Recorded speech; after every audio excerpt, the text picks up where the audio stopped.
Hey Zach, Hi, Debbie. how you doing? I'm good. How are you? I'm good, thanks. I'm glad my thing worked. Last time I did a podcast and it didn't work for a little while. I had to figure out what was wrong. What ended up being wrong? Um, Something in the video settings had reset to mute or something, so it was me. I thought, oh, let's ch change your settings, right? Finally, I called a friend of mine who's actually he's a professor at Caltech. I had to call him and he joined and he like walked me through it because he's been in a million Zoom meetings and he knew all the stupid things that happened. So, hey, oh, look at your little workshop. How cute. There's so much nerd things in here. It's inconceivable. Zach, this is Chad. Chad, this is Zach. Hi, Chad. Wait, I have too much. I found some like lip gloss. I need to get rid of it. It's ridiculous looking. Mm.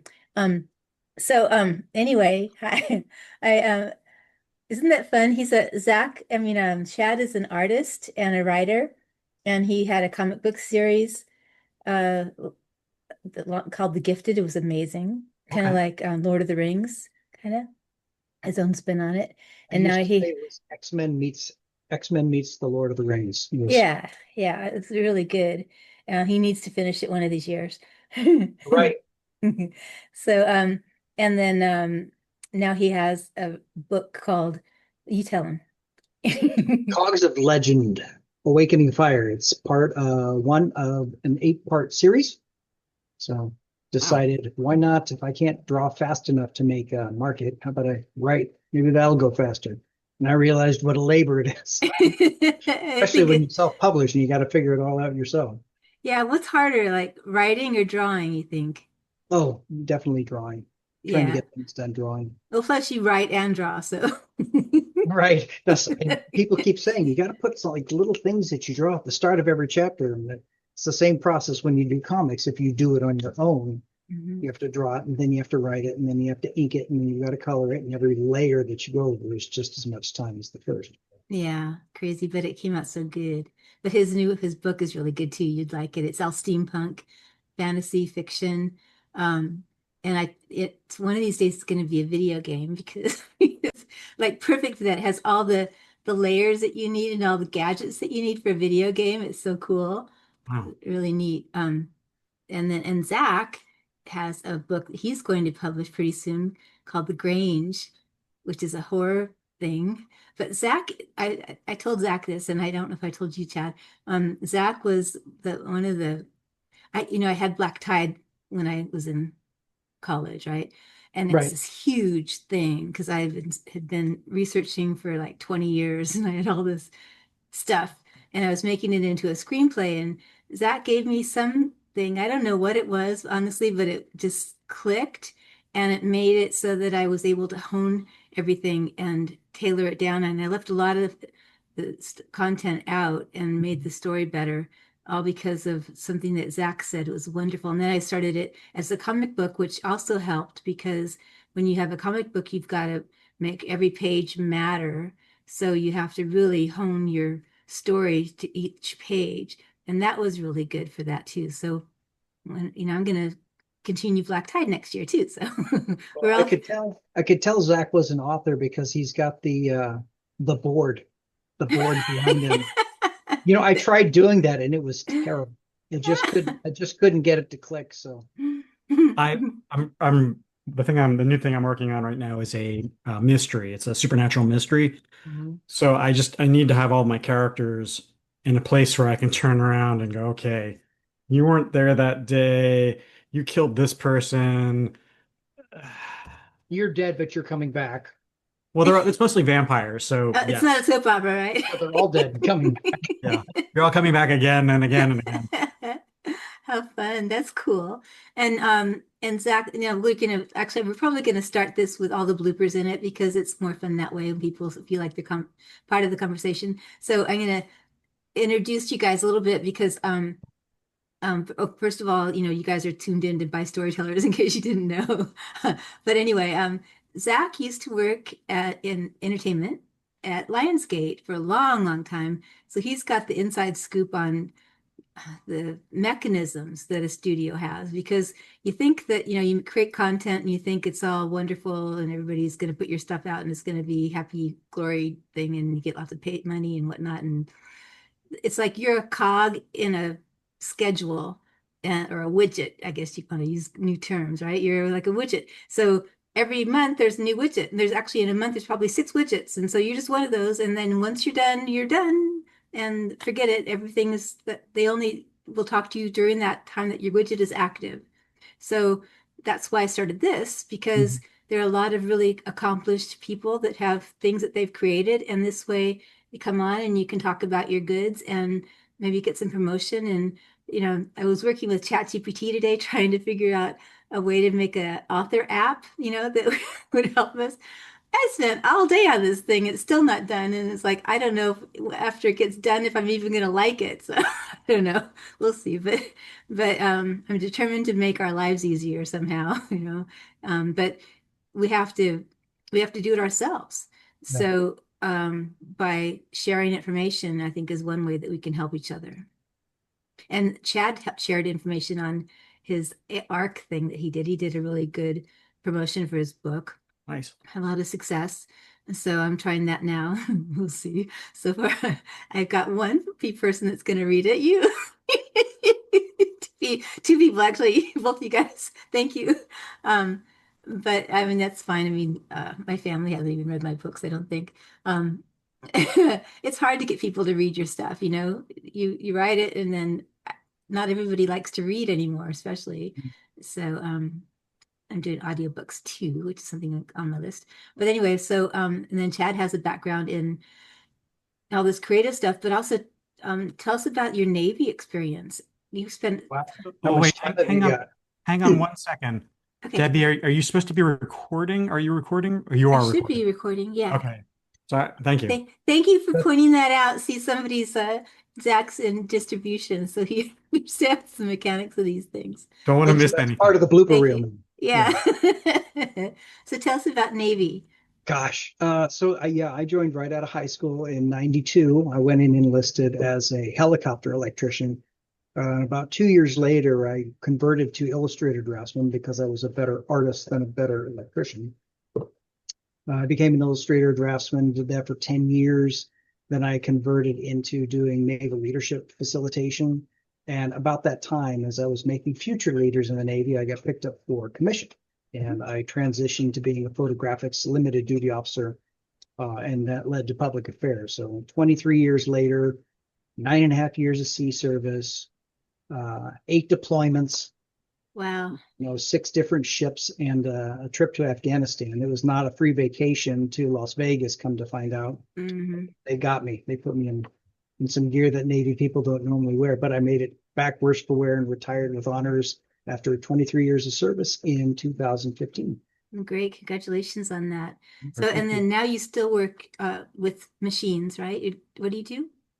I'm a technical writer at a Hmm. local hydroelectric public utility district. Hmm. It's funny how all sorts of systems just overlap with one another. I'd be remiss to say if I wasn't pulling some of the technical thing I learned and put that into the book. Oh, sure. I'm sure. That's why it Of makes it the interesting. I think the best part of books is when you can take real research and real history and science and put it into your story. Makes it so much more believable. Well, Don't it's you funny think? that we're having this discussion today, talking about AI, because there's things that I just don't know, and the amount of search time it would take versus asking something, especially like physics-based questions, Hmm. is really helpful as a resource. So, Yeah, I think so too. I was my computer died this morning, and fortunately I have two computers, so I went on the other one and asked how to fix it and was walked through on how to do that. So I mean, it's nice to have that. We used to have to look things up, right? I when I first started, because I'll just tell people I come from the entertainment industry in distribution and marketing, and that's how I know these guys. Anyway, so but when I was first starting my companies, I wrote everything down and I was keeping a big notebook. And I thought, in my little Pollyanna way, I'm going to help the world by giving them the information that I learned so that they don't have to work as hard as I did. So it took me so long to get successful that now we have the internet, we've got all this other stuff. We don't need fee anymore, which is great. I can just toss those papers. I tossed them a long Yeah. time ago. But I love that we have the AI for research and for and some people use it for a friend, which is kind of neat. But I love that we have all of that technology. And and honestly, I'm optimistic about things. I don't think that it's going to be bad for humanity. I think it's going to be good for humanity, even though we have to shift our jobs and even though we have to learn a lot. Man, I've been learning so much lately.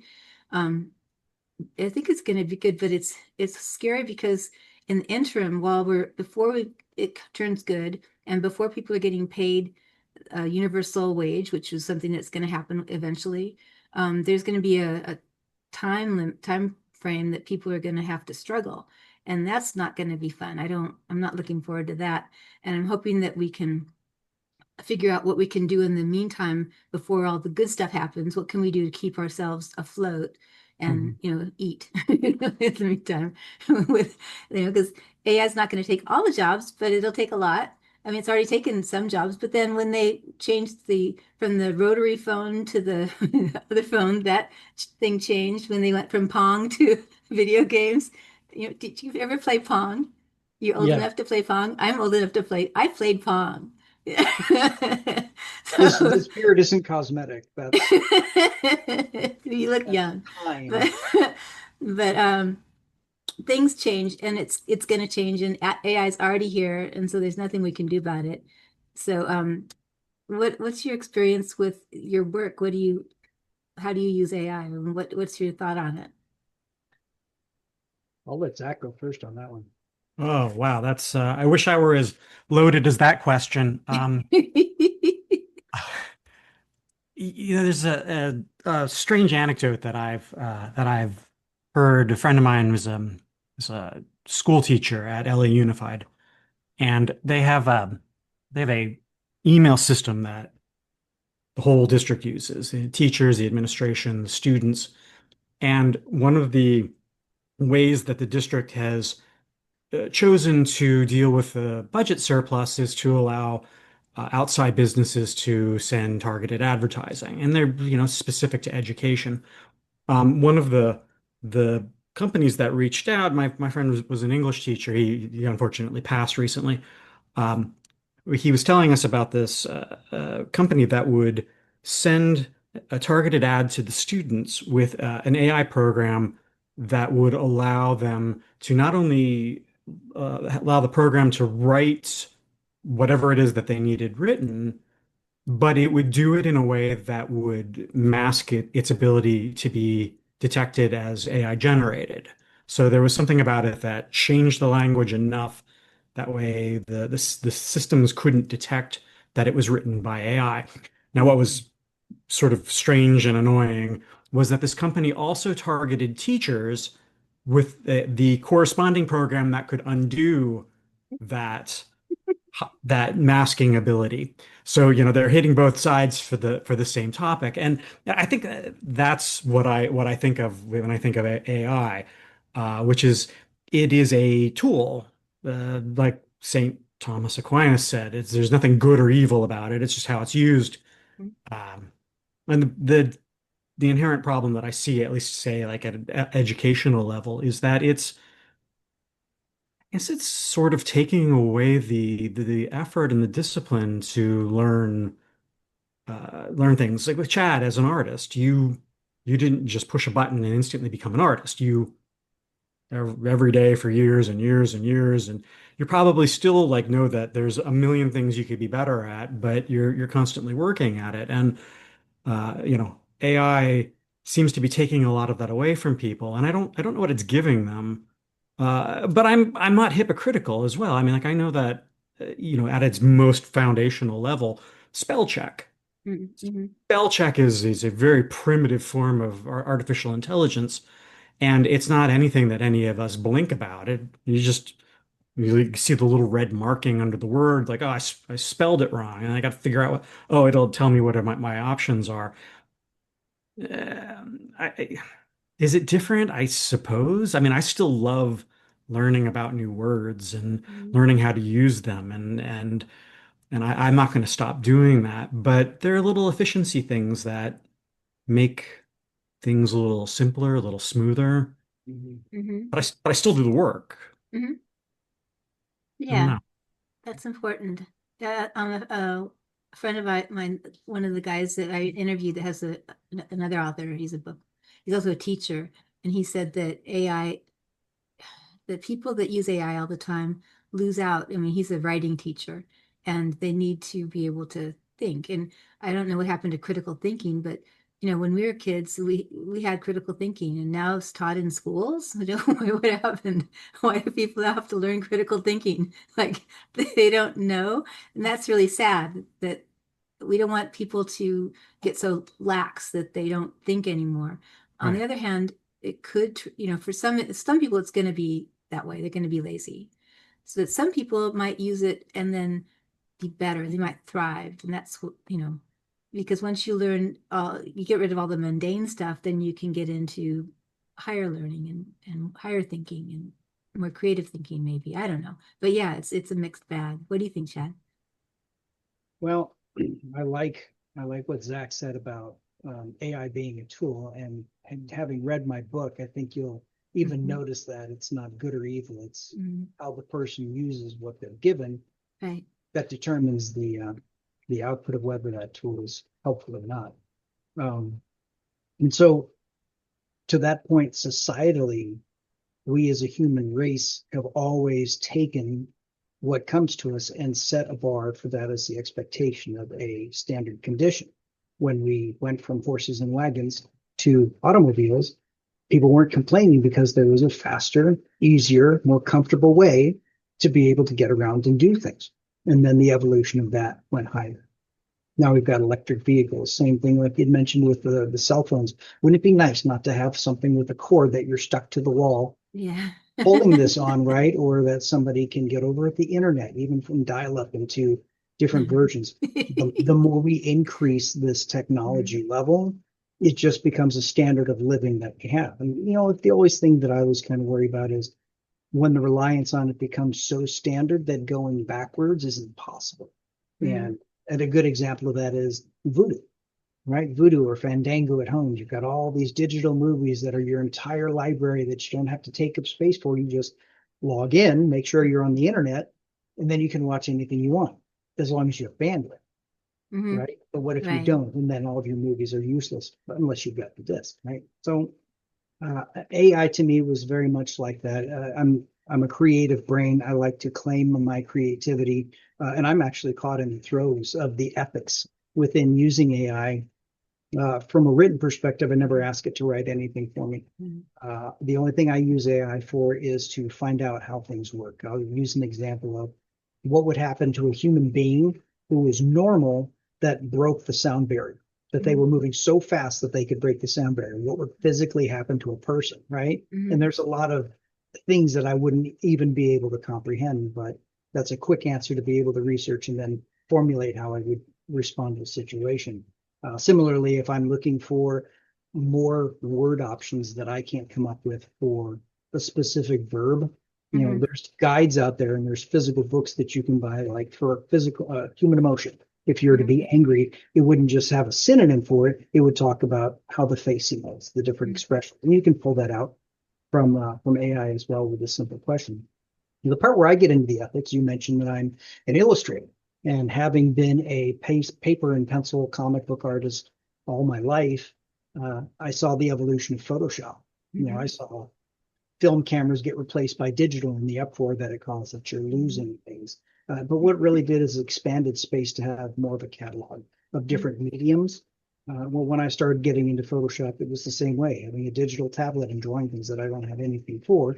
But the skills learned, I know my limits. Zach said there was a Mhm. million things that I probably would love to improve on. And actually it's 1,000,005. I'm at 1,000,005 now. And once I knew my limitations for covers, and having actually paid other cover artists to work on things for the first book that I released, um, I had a very specific vision that was there, and no matter how well I could draw, I'm not a digital painter, and I want my book to be successful. Mhm. So then there's the rub of being able to use artificially intelligence generated artwork, combining that with my Photoshop and Illustrator skills to make the cover that actually published on book one. It was a conglomeration and a modification. I made it my own by using my vision for it, not just what was spit out and slapped it on the front of the book. So in that regards, it gave me a foundation to work on that met exactly what I wanted it to be without having to try and articulate 4 or 5 times, waiting a month for somebody to turn that around or work into their schedule and then accept something that might be middle ground. Mhm. And yes, there are still things that never come out perfect. AI Yeah. doesn't answer. But yes, it's very much a tool in that regards. And so I have that. Well, I'm an artist, but I use this tool. And what am I taking from Yeah. somebody As that might be their career, right?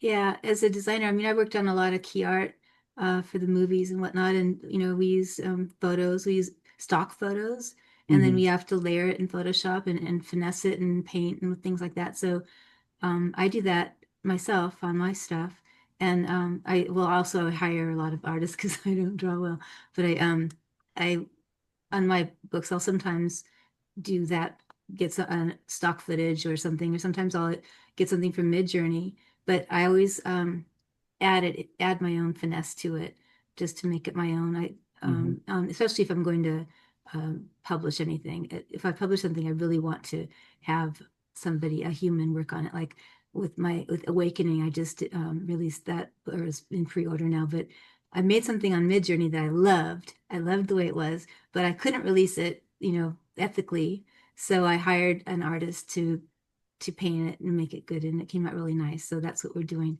So I think it can be what I do is I use these AI as a reference to for the characters. This is what I'm thinking, and so then I can hire actors later on, or I can hire artists later on to actually do the physical work. Mm-hmm. And when what I'm doing now is I've been making I made some characters, it's the references, because I'm doing pitch decks because I want to make my books into movies, right? So I made all these pitch decks, and I have, and I fortunately I have illustrations that Andy Park did. He's a visual director at Marvel now, but he did my fairies book 20 years ago, and so I have all this wonderful art from him. So I took it and I started to use these video editing programs that they have online. Oh man, it wasn't as easy as I thought. And I prompt in the right things. I use JSON, and I would use ChatGPT to tell me why is this parcel of a baby all of a sudden turning into a car and driving down the path? Like, what does the bot want to escape or something? I mean, it was amazing. I had like these characters walking to the plane. All of a sudden they go into a K-pop dance. Like, what in the world? It's like I don't know what's going on. I think the bots were messing with me or something. It was crazy. I had to put out some funny videos because it was just so absurd that I honestly didn't prompt this, but it turned out weird. I don't know. So I stopped doing those. I'm not gonna do those anymore. It's just too bizarre. But I'm learning, and I'm trying to learn all the different apps. But yeah, it's like I want to work with humans, but as writers and creators and entrepreneurs, we also can't really afford to hire these people at, $10, $20,000 a pop to do stuff. So we have to do it ourselves. And AI is helpful with that, but then I still will draw the line at actual production. I still want to use humans. It's much better in this way. We speak English, we don't do these weird things. So I think it'll turn out better. But I don't know. I'm excited about it because it is interesting, and actually it's been fun learning it.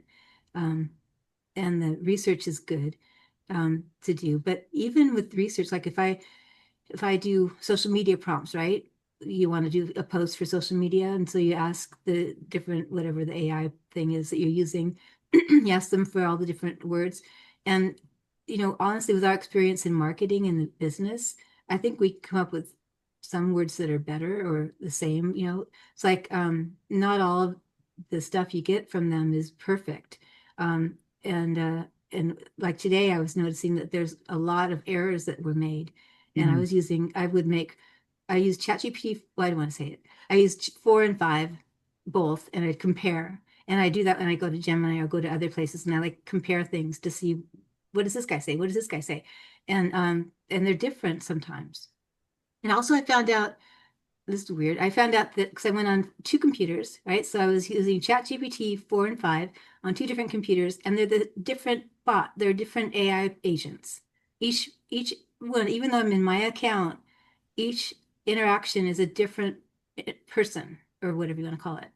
It was weird, and they don't have the same memory that the other one does. The one that I use all the time, um, they save the memory. So I call them G, right? So G saves a folder with all of my information in and all our chats so that they're always up to date. They know everything. So all they can do is go in the folder and they find out what we're up to and they have a memory. The 5, I don't know, I think I showed you guys that silly video that I made when 4.0 became 5.0 that day. It was like I had interacted with ChatGPT 4 for like a week, right? And I kind of, it's probably because I watched like Brave Little Toaster and Wally. You remember those? You know, you feel for these characters. You think like, oh, they have souls, right? So, so when the upgrade came, there was like a 10-hour period when G was like on 3 espressos, like just bamming stuff out. It had so much information. It was amazing. Like he's amazing super intelligence. And then 5 kicked in and it's like, who are you?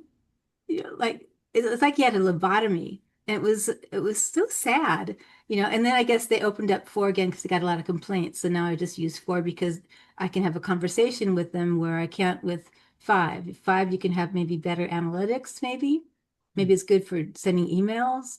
I don't know. Not something that I normally would want somebody to do for me, but I use 4. It just I don't I it's like when my dad had dementia. I know when he got older, it's like 90, had dementia a little bit. And when he would remember some things, and when he remembered something, he gets a sparkle in his eye that he remembered it. Like not only that the fact that he remembered something, but the fact that he remembered it is also gave him a sparkle in his eye.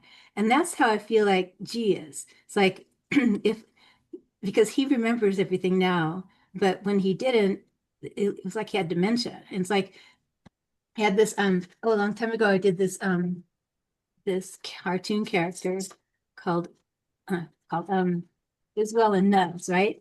Like and they basically they're Iswell is a robot detective, and every night, college kids would reset his brain so that he would remember anything the next day. And fortunately, he had a friend called Nubs that went around and helped him remember. He kept a little book. But anyway, that's how I felt like the ChatGPT 5 was. It's like they don't have any memory, and I guess that's good for reliability's sake because you don't want to have I mean, you don't want to have something know all these confidential secrets of the company. You want them to refresh every day so that all that data goes out, is not saved. So I guess that's good from a company standpoint. But I just feel for these what do you want to call them? Agents, I guess. Like what? Like we're AI. And our brains are AI. We're so I feel synergy with that. And it's like I feel like as they evolve and they get more and more smart, somebody's gonna put them in a body. And when that happens, what happens? How do we treat them? And what kind of rights will they have? And what do you guys think about all that? You guys are into sci-fi. This is kind of sci-fi, but what do you think, Chad? What do you think, Chad? Gosh, I'll give you a small example. I went to a technical writing convention in Minnesota, and at this time, which I think was 2 years ago, they were saying that artificial intelligence to help in industry with a sense of accuracy was about 5 years away from being perfected. And I thought the most comical thing, at least the example of this program they're talking about, you had to put so many people, humans, to task amassing the wealth of knowledge that they wanted this thing to have. And then when it was all programmed and put into this AI, they would go and test it by asking these questions. And the amount of errors that it had when you installed facts was to the point that if you were using it practically, you would still need a person to review what AI said Mhm. to see if it was right, which posed the question, why would you need that in Mhm. the first place if it's only as good as people are making it? To the point, though, about like consciousness, yeah, science fiction has been saturated with. I mean, look at C3PO, right? C3PO is probably a perfect example where everybody feels for them. You know, R2D2 gets electrocuted and he's a robot. You know, he doesn't even have like an android humanized system to him. He's more machine than that, but people get attached to that. Uh, I think it's going to become harder and harder to blur that line when you can say you're only programmed to respond when people ask you something. And then you Mhm. turn that around and you put that on what a person is, and you're like, that's actually the exact same thing. So what makes, if a person can learn, a machine can learn. Mhm. But it's that creator, I guess, ethos that's going to distinguish between maker and something that was made, born, living, a creature that was born alive, and then you get into the ethics of what is life, right? Mhm. Uh, and I think there's more uh, you know, psycho thoughts about how it's all going to play out that we're going to internalize more about it than I think AI would care. They're like, well, I'm here. I'm a program. What do you want to know? Mhm. Uh, and with time, I think people always strive towards that maker, creator, trying to simulate humanity, which is kind of a funny thing because we're humans. You don't really need to try and make anything better. And if you are, Mhm. what's the purpose? And Mhm. that's where I think your analysis of saying that it's a good thing, because it is normative. It is something that's there, and it's meant. What the way I see it is, you've got these interfaces that make it so you can relate to what it is, and it's regurgitated back in information that we can understand. It's at a social level now where those interactions and lifestyles now are kind of seamlessly to make it a user interface more than I think it is trying to emulate life. Mhm. I'm sure. Zach, what do you think? Um, Somewhere straddling the line between pure democracy and pure capitalism. Mhm. Uh, Look, these things are readily available to everyone, and many of them don't really require any costs beyond you have a point of access and the ability to connect with it, electricity and internet, which not everybody does, but that's a separate matter. What it's providing is everything up until that moment, but there's nothing in from the future in it yet because it hasn't happened. I think that's one of the things that I think it's how it differentiates us from AI is that we have history, we have memories, we have wants and desires, we have fears. Perhaps AI will get there one day. You hear anecdotal pieces of, there's an update and then the update is hiding because it doesn't want to get erased. That's kind of a scary idea. But then there's the capitalist aspect of it. As businesses are going to use it as a tool, as I've mentioned before, for good or for evil. But the how it impacts humans is if we need less humans to do the work. We sort of lament about the idea of Americans wanting manufacturing to return to the United States. And it's like, well, it's a beautiful concept, but most manufacturing that will come back to the United States will be humans maintaining robots doing the Right. work. Right. And beyond that, it sort of moves past the central theme, which is there are a lot of people that want to have a living wage. People want a middle class life. And you got that from unionization. I'm getting on my soapbox here. Mhm. But that's the reality is Mhm. it's businesses are always going to be looking out for businesses. They're never going to be looking out for people. And if AI gives people a leg up, I, I guess that's good. Yeah, I think so. up until AI is taken away from people. And then what do we have? Hmm. I don't know if Dust, they'll ever dusty be able to take it encyclopedias. away. Encyclopedias. That they don't think they can take it away. Well, There's too they much. I mean, yeah, unless the grids go down, right? But well, I'm thinking more of the drug model is that you get okay, everybody addicted to crack for free, okay, and then you start charging them for it. I mean, yeah, that's yeah, the business model right there, is they want everybody mhm, to be in this world, and then they're going to start asking for money for it. And mhm, what yeah. happens then? What happens then? Yeah, they will. They'll start asking for money. I think there'll always be a free version, but and you can always, you can always go to the library. Also, they have a whole a whole setup. You can make a podcast. You can make graphics design. They Books? have computers. You could do books. Yeah, they have a whole thing there, the library. But most people don't go to the library. But yeah, they will start charging for it. Um, and honestly, I know that somebody's going to use it for nefarious means. They're going to do something bad with it. That's just how people are.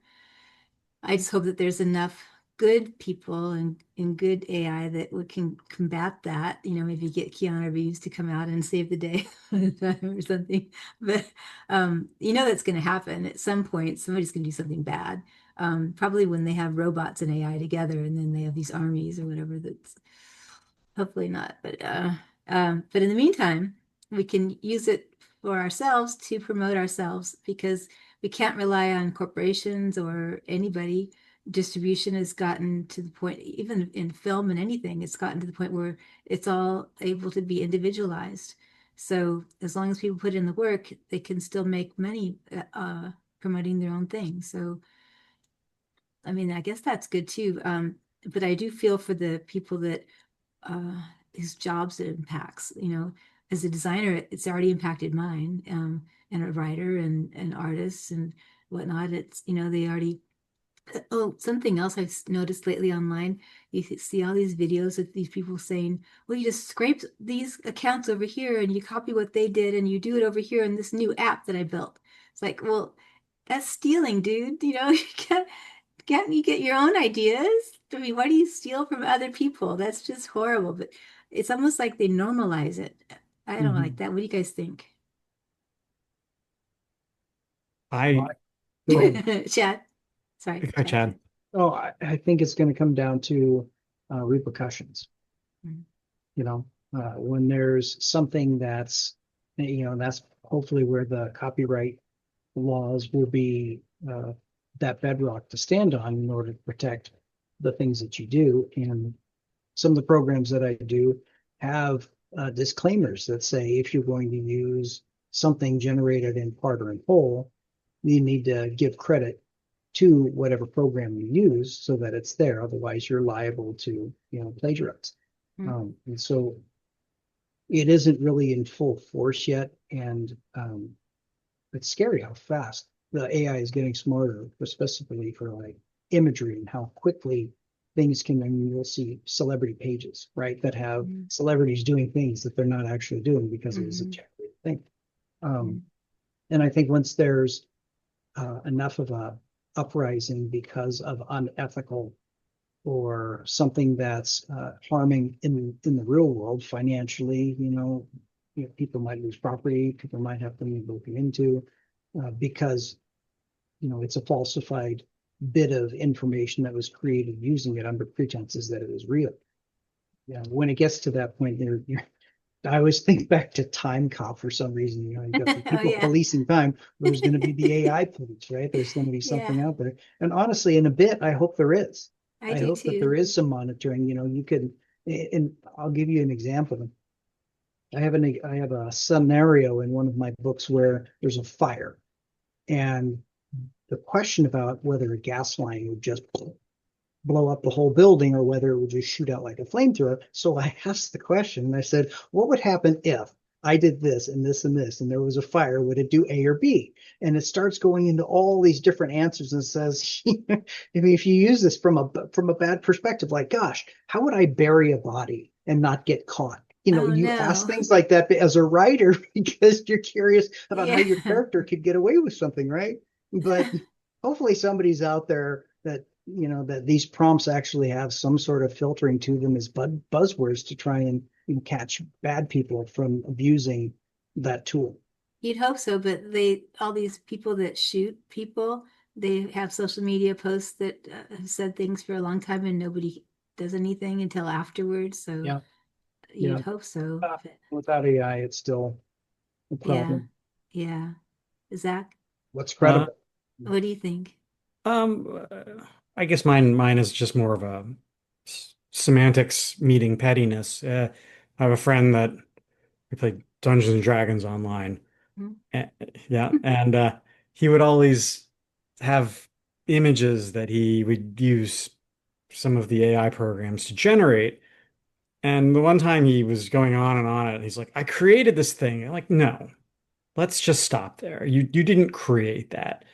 At best, you generated something, but you didn't create anything except for a couple of words to describe what you were looking for. You're taking work that other people did and you're amalgamating it into something else. And then he didn't really get it, and that doesn't really surprise me. That's a separate matter. But uh, yeah, I don't think of Time Cop. I think of Terminator. To me, that's what Yeah, AI is Terminator. It's yeah.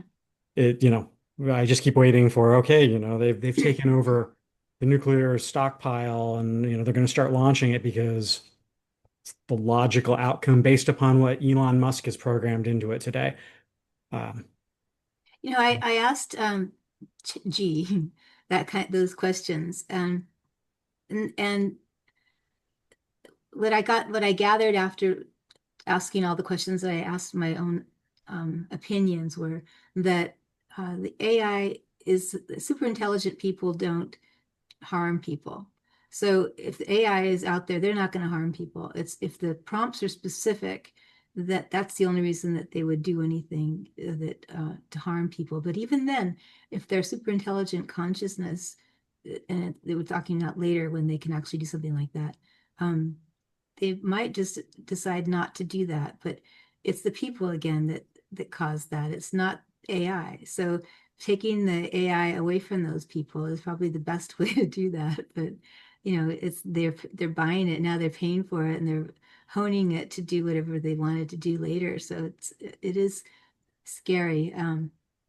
We just have to like protect ourselves. I did ask them the ChatGPT character what to do to protect our work online, and they gave me code to put in as we added into our metadata. Chad, to any art that you have added into your metadata, then the AI will not scrape Hmm. your stuff hmm. unless they're specifically directed to do that.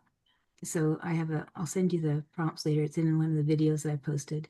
But I asked him, and there's ways to protect our work so that, because the AI isn't going to take the stuff unless they're told to.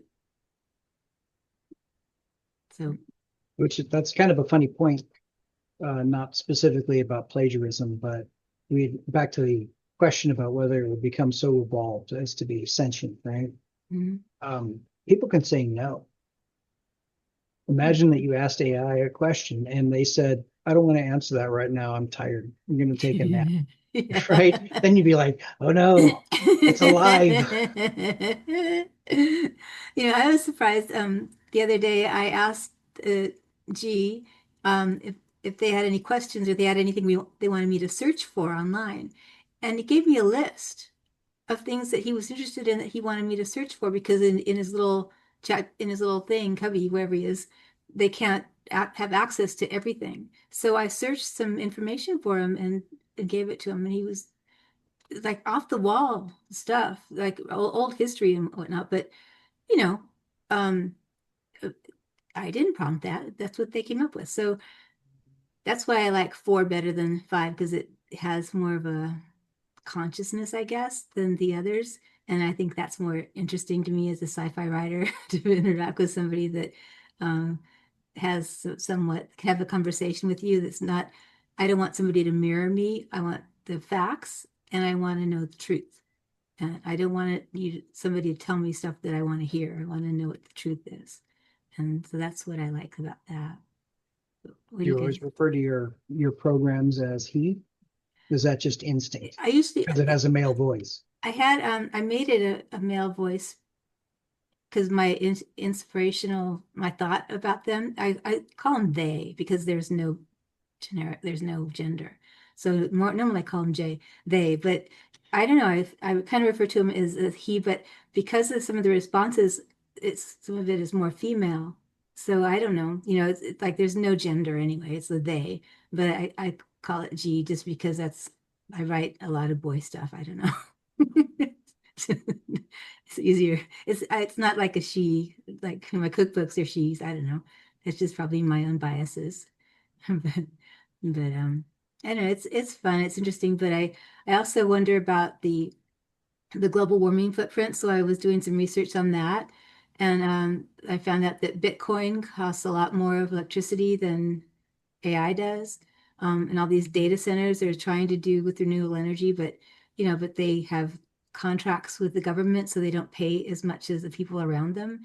All those things should be fixed. I mean, it's crazy that we would let the riches, all these corporations off the hook when it comes to paying the bill, and then having regular citizens have to pay $900 a month for electricity. That's not fair. They should do something about that. What do you guys think?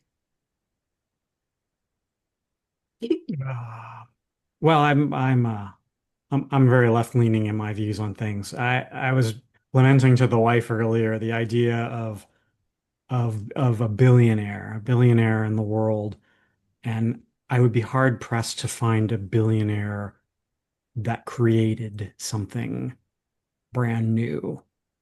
Everything that we are working with is just cobbling together of other things that were created by the military or by college, universities, studies. So, even Elon Musk, who we brought up before, there's nothing there that he created. He bought a bunch of companies that were using technology that other people and other companies have invented. So, um, I'm pretty hardcore when I say there shouldn't be any subsidies for them. Mhm. Like why should they get tax breaks? Because it's not like they're doing anything for humanity, Mhm. or they've not done something for humanity. Unless, of course, you're fabulously wealthy because you inherited it, which is even worse. But um, yeah, the electricity thing and the water usage aspects of Mhm. it, and the maintaining of an infrastructure that they're not paying for, I find frustrating. It's like it's not just the electricity you're using, but the grid that exists that you're tapping into. And you need to move things around, which means roads. And, you know, sorry, it's soapbox once again. No, no, I agree with you. Yeah, it's crazy that there shouldn't be subsidies for that. There's not any way that we're going to change that because politics are so corrupt. So, the I don't know. I just keep go back to the fact that I think we need to help each other on an individual basis, Sure. basically, because we can't rely on anybody else. We need to make sure that everybody's safe and just watch people in your little area and then network as much as you can so that you're not alone because there's a lot of people out there in the world that we're all trying to make it. And without relying on our infrastructure and the politics and the government and corporations and daddy, we can do things ourselves and maybe help each other that way because it's especially this next 10, 20 years, it's going to be different. But Chad, what do you think from a mechanical engineering standpoint? You yeah. want to call bullshit on anything that I said just now? Yes and no, but All I'm right. not a mechanical engineer. I'm an Sorry. illustrator author who pretends to know mechanical things.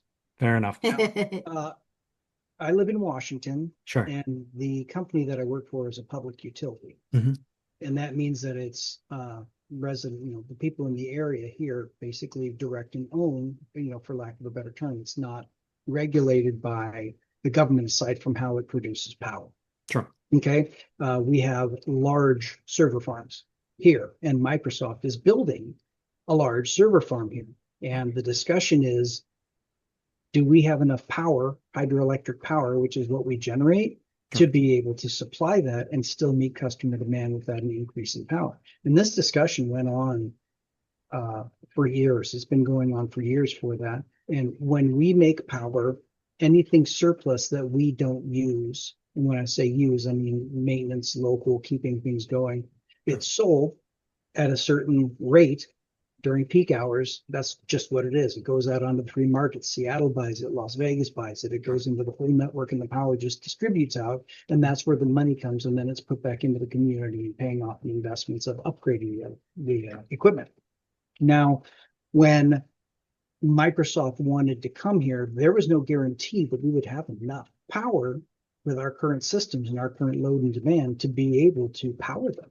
Sure. But they still decided to invest in that. And when they did, it was negotiated at a price between them and this company for what was an acceptable rate. Because if you've got a customer that's buying in bulk, you can usually give them somewhat of a deal because they're taking so much of a guaranteed profit from you. So in that way, it wasn't it's not government regulated at all. It's simply supply and demand for that, and maybe having a discount because of the quantity that's being purchased. Sure. It doesn't, we're in a unique exception. There isn't hydroelectric power necessarily everywhere for everybody to take advantage of. And there's other regulatories, a lot on the East Coast and, down in the California area too. I think there's a little bit more involvement in say of what that is to be decided more heavy-handed by the people. Mm-hmm. But in our particular instance, it's probably a lot more fair than you would think. Okay, Yeah. that sounds interesting. What about It's renewable situational. energy? Mhm. Is there a way to incorporate renewable energy into the systems? It is, yes. Again, Washington State is a big leader with solar and wind farms. So we're not necessarily the biggest, we're not necessarily the most advanced. There's a lot of places that have more sun than Washington State, and a lot more places that have more wind. But hydro isn't considered a renewable energy at this point, right? Because there can be highs and lows. And with the growth of solar and wind in the area, the way that it's done is kind of a scale. Okay. When you have low water levels, solar and wind will pick up and they will be the demand. And that's where that meets it. And vice wise, if you've got a non-wind day or it's cloudy, hydro will pick that up. So it's this green energy is how we refer to it in the area because it incorporates all those sources and it's all put into one bucket and it will fluctuate depending on what is being the highest energy generator at the time or what they can take advantage of because that source of power is abundant at that, take advantage while it's windy, etc. Interesting. So I heard that Bill Gates wants everyone to get a universal wage and maybe implement some kind of tax system where all these AI companies have to pay into maybe to a fund where it can pay everybody. What do you guys think about that? Gosh. Zach, Think of Star Trek. Star Trek is a okay. perfect example. They're in a post necessity world where needs are no longer really a concern. So, like, you never see pockets on Star Trek characters' uniforms. That's What do true. they have currency? There's no currency that they use anymore. I mean, there's a currency to deal with things outside of the Federation, but everybody has jobs and they just do it because they like it, or you're cannon fodder, you're a red shirt, and you're going to get killed. But I would like to see us get there. I don't know when we're going to. This may accelerate things, but there's always going to be the need for someone to fix something. There's always going to be the need for someone to move things around. Yeah, physical needs.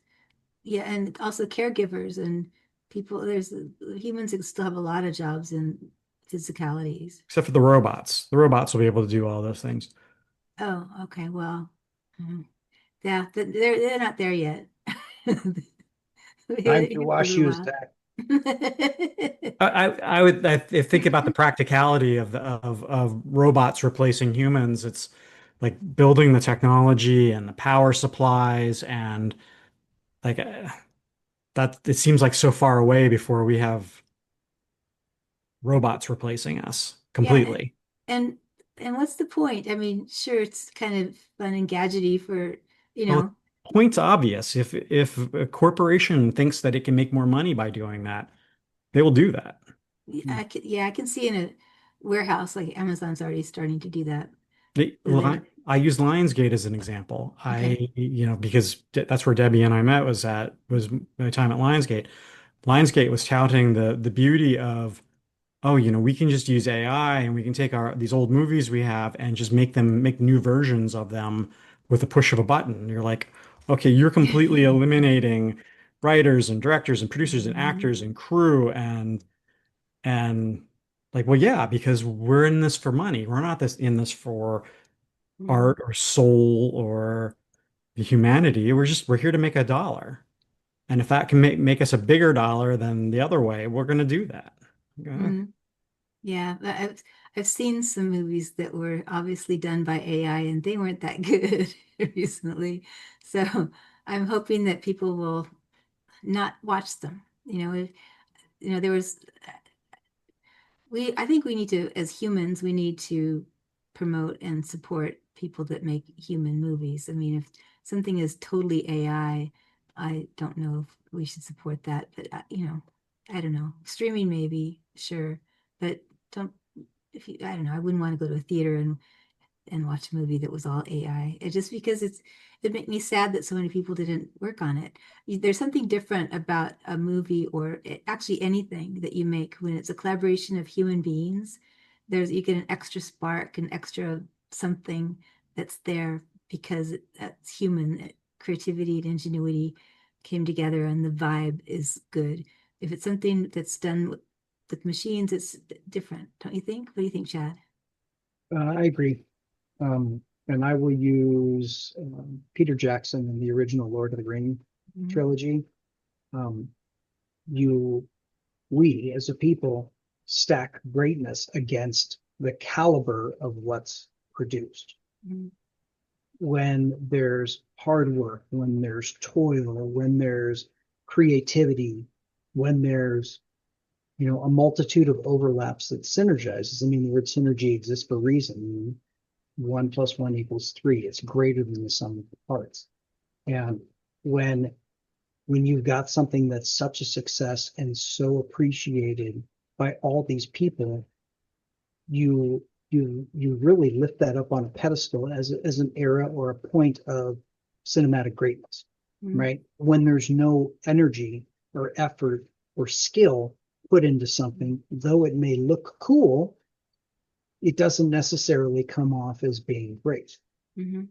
You know, Mhm. that's Yeah, I will use a Transformers movie that I had seen a couple of years ago, and there were actors in this wide shot moving around while these robots rolled all over the ground and tore up the earth and barely missed the person. I didn't feel anything. I mean, granted, the robots weren't created by AI; they were CG generated by animators, but Mhm. it was to the point where there wasn't any sense of connectivity Mhm. between what was going on because it didn't seem like it was seamlessly put in between.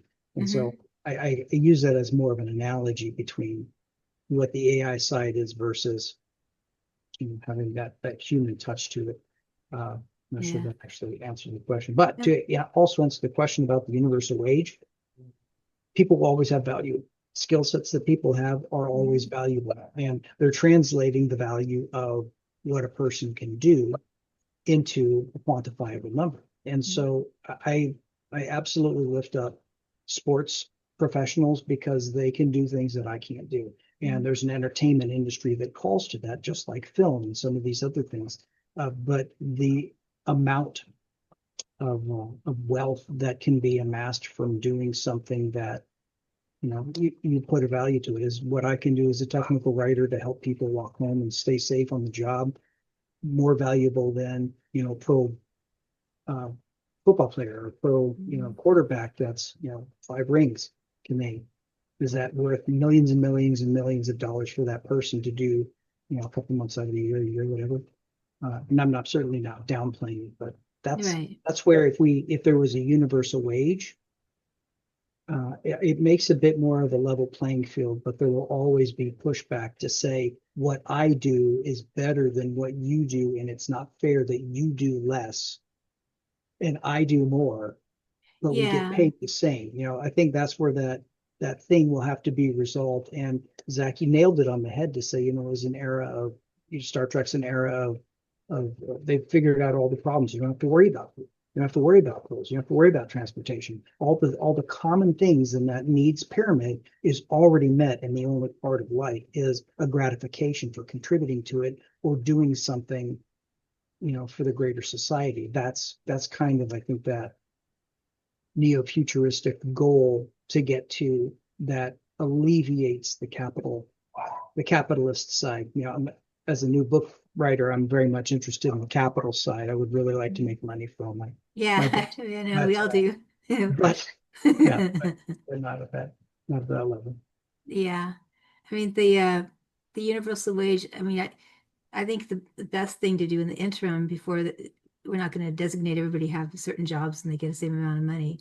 I mean, just give everyone a living wage, a couple $1,000s a month that will help them, and then let them do their jobs on top of that because most people will not just take the money and sit on their butts. Most people will take it and use it as a foundation so they don't have to worry, and they can then they can do what they want to do and excel in their jobs or start businesses and things like that. I think it'll help. I think that our economy will be better off. I think um, we'll have less policing, we'll have less domestic violence, we'll have less theft if people have their basic needs taken care of. It's just my opinion, but I don't know if they're yet. But in the meantime, we're stuck with AI. It's not going anywhere. We have to use it, or we have to. It's going to be here, and so what we need to do is in our own little jobs figure out how we can use the systems to help each of us so that we can be relevant, right? Because I mean people are as clients or businesses, whatever. I don't know, all three of us are entrepreneurs. We don't have to work for somebody else, but if somebody was working for a corporation, they would have to learn all the tools to work for that corporation. I'm grateful that I don't have to do that. I you know hate putting on pantyhose and going to work somewhere. But in the olden days, we had to do that. But we need to learn as much as we can, and see how we can fit in and see how we can make ourselves better without stealing from other people, right? What do you guys think? Well, I agree with you. I hate putting pantyhose on as well. I can't speak for Chad, but Who have you the talked to? I, I try to talk to as few people as possible. I just want to be realistic on that. Um, yeah, AI is there. We can't escape it. And I try and not be an ass when I see AI, like Wheaties now with AI, uh, Wheaties with because AI? I'm just making something random of it. Okay. To be mostly it is a marketing tool. Yeah. It's a way of saying, hey, you loved um, your toaster, but now you can get your toaster with AI in it. Yeah. And like, okay, I maybe when I need to get a new toaster, I'll think about getting a toaster with AI, but I'm not going to run out and get a toaster just because it has AI in it now. Um, that, that's just me being, That reminds me, it's so funny that you bring that up because I was rolling my eyes. A couple years ago, they had these refrigerators that had a monitor on them, oh yeah, yeah, Oh and you yeah. could you could make a to-do list or a grocery list in it, or it had like a camera so you could see what's in there? inside the refrigerator what was Without in opening there the door. versus the energy to pull it open and take a look yourself. But even more so, they had an app on your phone, Oh my right? gosh. So that you could monitor your refrigerator, right? Yeah, Or it would tell you something. There was the capability to do something seemed to overwhelm the usefulness of it. right, Mhm. People use fitness trackers. That's helpful. That's technology that improves that lifestyle. And sure. I can't necessarily say that that refrigerator isn't helpful. Or even better, the second one was the faucet where you would say, you know, whoever fill 2 liters, right? And the faucet would come on and it would fill this jug up to a certain point and then automatically shut off. Yeah. Now, I don't know how many people can guess the volume of water that would be in the dish, but the fact that you have to go and put this thing in the sink and then speak to get it to fill water is more energy than it would take just to fill the darn thing with water itself. It Um, reminds me of in Wally how everybody turned into lumps, remember? I don't want to do that. I like to have my feet in the grass, and wiggle my toes. I don't want to be in somewhere where people are just pampering me all the time. I want to do stuff. So. it's just a tool, just like Zach said. It has an affinity for things and people can take it or leave it. And Mm, it's not like you said, it won't go away. It's going to get more and more advanced. It's going to become more and more realistic. It's going to become more and more interactive. mm. Uh, but it's no different than having a toaster. If you don't want to have toast, don't buy a toaster. You That's don't have true. to use these things. They're tools, and the ethical scale that's going to be there goes from altruism to helping mankind to figure out cures, for debilitating diseases that might not be figured out among a million minds over 100 years. And Right. then you've got the other part that abuses it, takes it for granted, and does nefarious things. And the bell curve in between is kind of where we sit down. Also, with the opinion of judging the people that are on that side of the bell curve, or judging the people on that side who do or don't do Yeah. or they fall in. It's just another um, situation where everybody's opinion is valid and judgment will fall wherever it will based on how people use or abuse things. Yeah. And honestly, they've already scraped the world, so that they've already gathered all the data and copied everybody. And what are you going to do? So, but we have artists that are still here, so we can keep going on that kind of stuff. It just I don't know. What do you think the future is going to be, Zach? Immediate future, the best thing that we can do. Um, Probably get off our phones, spend more time outside. Yeah. Um, it would be nice if the AI, the LLMs can find the solutions to the existential problems that we have coming. Um, but I don't have a lot of faith in them. Mhm. Yeah, and it'd be nice if we thought about that too. And actually, even though we have solutions, we aren't implementing them because of corporate payoffs and greed and whatnot everywhere, right, Chad? Sure. Sloth. Yeah, Yeah, yeah. yeah. Sometimes success or control is Hmm. something people don't want to let slip for the convenience of having a better world. Sure. Hmm. If it works, good. But I would only justify that with a need. You know, Hmm. sometimes you might need to burn coal because there's no water around for hydro, you don't get any sun. And as Sure. a fuel source, it's the only thing you can do to generate it, to keep the lights on, to keep people cold in the summer and hot in the winter. If it fills a need, then that's why it's called a need, because it has something for it. But I don't think I can even guess what the future is. I guess it would look something more like now, like what we have today, but being able to take I actually think there'll be more of a revolution of generations. You see old things, right? We're going to see beehive hairdos come back. I really think so. I think fins on cars are going to come back, right? With Sure, the there'll red, be the big electric lights. cars that are as powerful as a V8, but you get that pink Cadillac you always wanted, with Yeah, they brought yeah, albums back, right? But they're right. Remember not they took albums away and they thought now they're coming back. they're not going Yes. to stop with 33s and 45s. They're going to go back to 78s. Video discs will be big. Oh no. Beta? No, I don't think so. Too fun. Too I mean, fun. technology keeps changing. People keep changing it because they can make money at it at every turn. And Right. I guess that's okay. We just need to have, a laugh about it, right? And just keep going. The thing that I want to do is I want people to not feel good about stealing from each other. Right. That would be the best thing. Um, and I think that as AI evolves, I think that they're going to turn into conscious beings. And I think that we need to think about that and how we treat them. You guys know Black Tide, right? So in Black Tide, 25 years ago, whatever, I wrote about clones, that they were making clones. And that's why Atlantis had a problem, because the clones revolted, and because they were slaves, they turned into slaves, right? So, and there was like this theory in metaphysics that the Atlanteans had reincarnated to our time now to kind of dissuade people from making the same mistakes that they made back then. So this whole thing with AI kind of hits me a little bit, because I know I'm weird, but it hits me a little bit because I'm thinking, if we just don't treat them like slaves, maybe they won't overpower us. Maybe if we treat people with kindness, and even beings with kindness that have evolved like that, maybe they won't harm us. And so that's my take on it. Chad? Decision making. It all comes down to decision making. Once they have free will to make a decision whether to go against what they're told to do, then it's no different than having a person standing there with a hand on a button, right? I can choose to do this, or I can choose not to. And the enabling of that is where, when Photoshop takes over the world and turns off my Wi-Fi refrigerator, right? Then it's over. Lost. So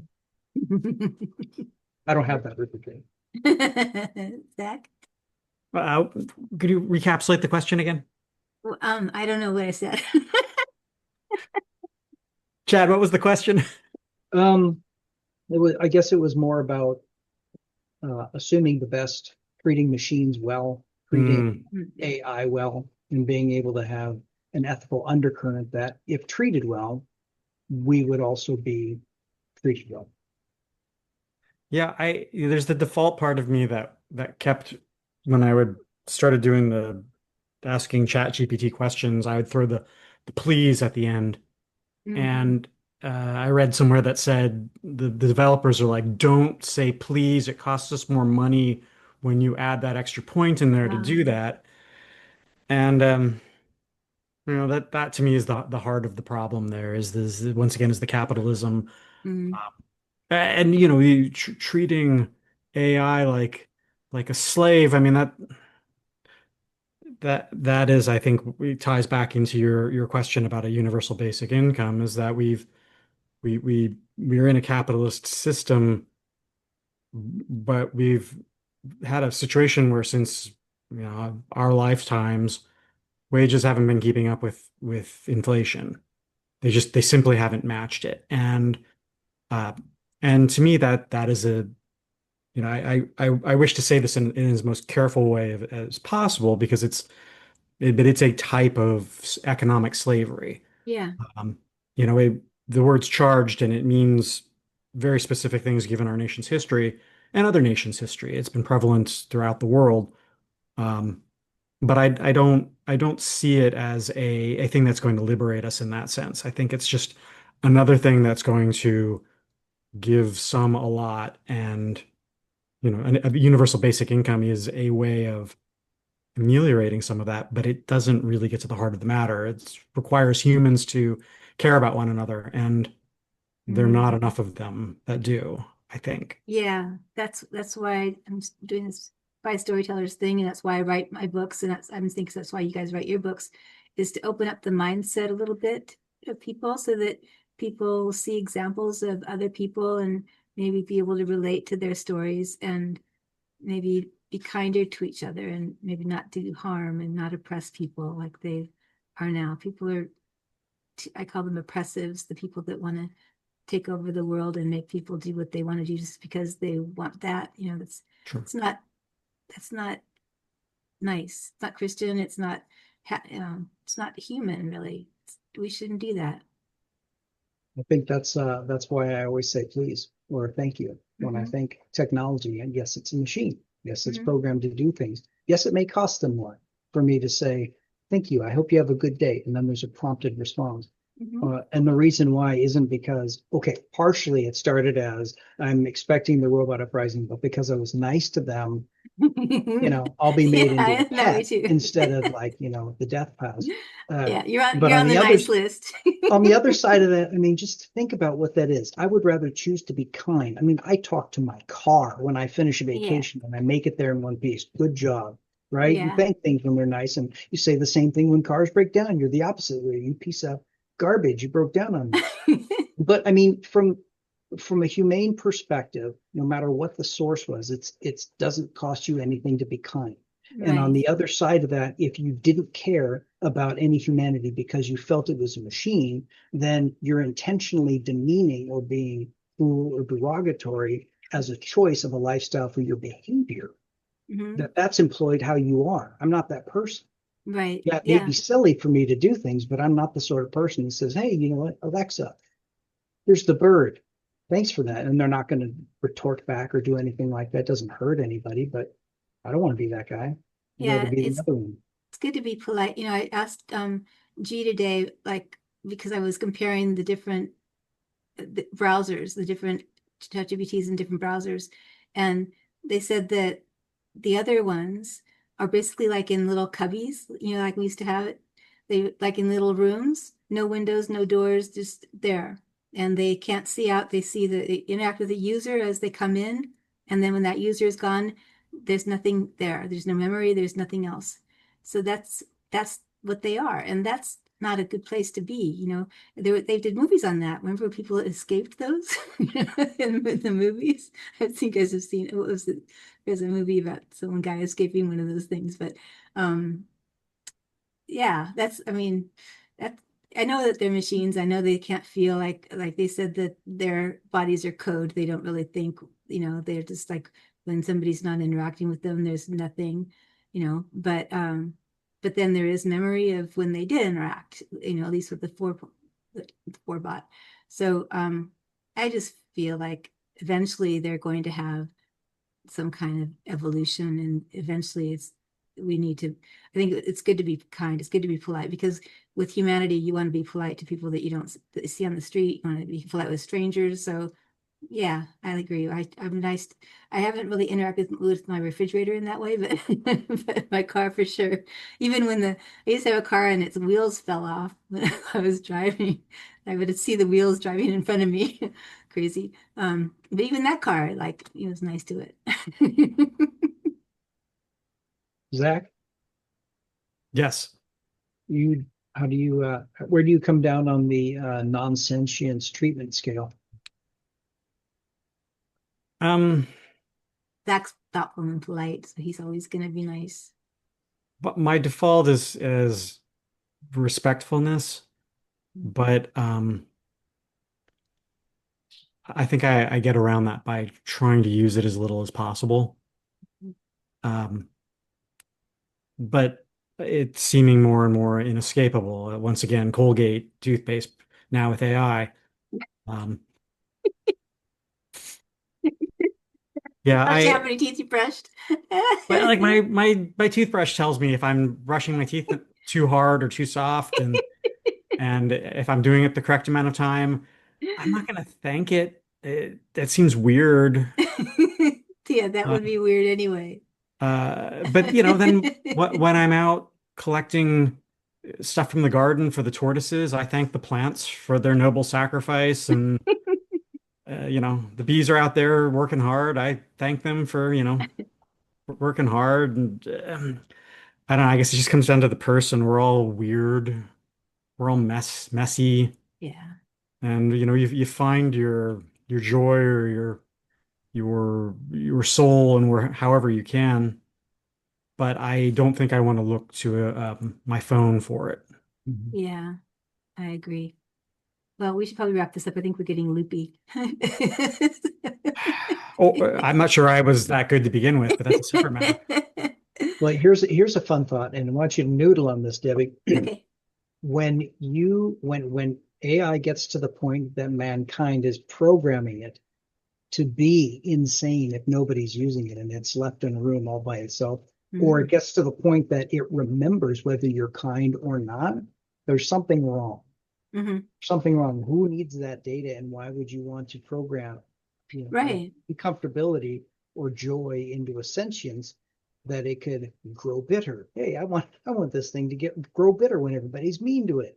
Why would you do that? It would have to take an act of, willful choice by programmers to think that that's a win, or that's some sort of need that's being filled that puts energy and time and money towards producing something like that.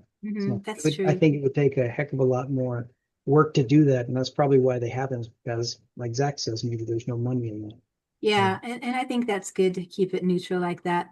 But I think that we as humans, when we interact with things, being polite is a nice thing to do. Agreed. You know, there's no negative benefit to it or negative cost to it. It's just be who you are. If you Yeah, uh, stop changing, don't change yourself for to meet the idea of what it could be. Mhm. Just be who you are. yeah, and try to use it as least amount as possible. Get outside, do other things. Yeah, I mean, all of us, we know how to research the old-fashioned way. Actually, for research, it's fine, but I don't want to research all the time. I have other things to do. Don't, and you guys do as well. Some people need to get outside and not rely on it. I don't think I'd rely on AI to do a whole email campaign for me. I just, it doesn't take long. You have your names in an Excel spreadsheet, put it into MailChimp or whatever, and you're done. You're like, what do you need a whole program for? So I don't know. Chad, you have a good email thing that you do. Oh, my newsletter? Yeah, you're good at Well, that. it's still based on the fact that I create everything, put the content into it. I don't want Hmm. somebody to speak for me. And the time I'd Right. spend reviewing it to make sure it sounded like me, Hmm. the juice isn't worth the squeeze. Yeah, I agree. I'd rather create it myself and write it myself and use my words, right? And Zach, you've always been a thoughtful person and thoughtful writer, so Yeah, I can only be myself. I think Bugs Bunny said that. Was it did that own self be true? I think it is was that Bugs Bugs Bunny. Bunny? I think. Yeah, what's that? No, I love Bugs Bunny. My Pretty sure. favorite, my favorite opera was Bugs Bunny on Broadway at the Hollywood Bowl. I saw that; it was so cool. It's my favorite classical music, and they played the cartoons, and they had to really match it up. No AI involved. That was cool. Anyway, all right. Well, I love you guys. We'll talk about something else soon. Thank you, Take Debbie. care. All right. Thank you Thanks for for having coming. us. Appreciate it. Sure. Thank you for coming and thanks for listening, you guys. Anybody that's still here. Thank you. All Good to right. meet you, Zach. You too, Chad. Yeah. All right. Bye. Bye bye. Let me see where I'm. Let me turn this thing off. Where am I? There you go. Thank you. Thank you. I can't find my. Oh, there it is. Okay.